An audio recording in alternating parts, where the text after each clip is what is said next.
এই বাথরুমের জলটা আমার মাথায় পড়লো, রোজ পড়ছে, ওইখান অব্দি যাচ্ছে, ওপর থেকে যখন পড়ছে এই দেখুন।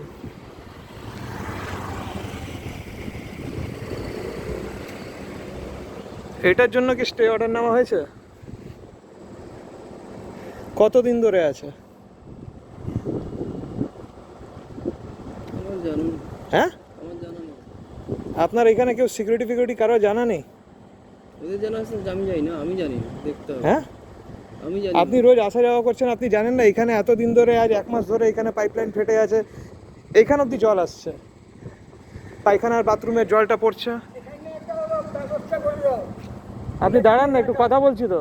এখানে একটা ব্যবস্থা করে নাহলে গাড়ি এদিক দিয়ে ঢুকে যাচ্ছে। সেটা আপনি এখানে চেয়ার নিয়ে বসে থাকুন। এখানে একটা কিছু দিয়ে দাও যেন এখানে চেয়ার নিয়ে বসে না থাকুন। ঢোকে। এখানে কিছু দিলে এভারেস্টে কি করে যাবে? রাস্তা বন্ধ না, ওখানে মাটি খোঁড়া এটা হচ্ছে না। এটা ইনি জানেন না, এটা ইনি জানেন না। নোটিশ দেওয়া হয়েছে।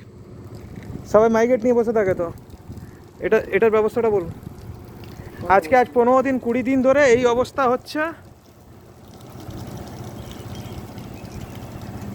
এটার কোনো স্টেপ নেননি 15 দিন ধরে।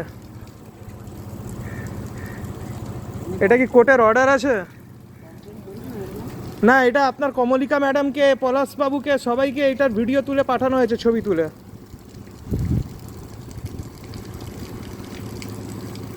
কেন হয়নি বলুন? আমাকে দেখতে হবে। কতদিন লাগবে? জানাচ্ছি আপনাকে। কথা আমি দেখলাম তো, এখন দেখে কথা বলি। আশা করি এটা কালকের মধ্যে হয়ে যাবে। আপনার প্লাম্বাররা এখান থেকে, আপনার অফিসে কেউ আসা যাওয়া করে না এভারেস্টের চারদিক থেকে? কন্টিনিউ জল পড়ছে। ভোরবেলা বাথরুম যখন অন থাকে, ওপর থেকে হুড় করে জল পড়ে। এটা বাথরুম লাইনের জল, কে ফ্লাশ করলেই পড়ছে।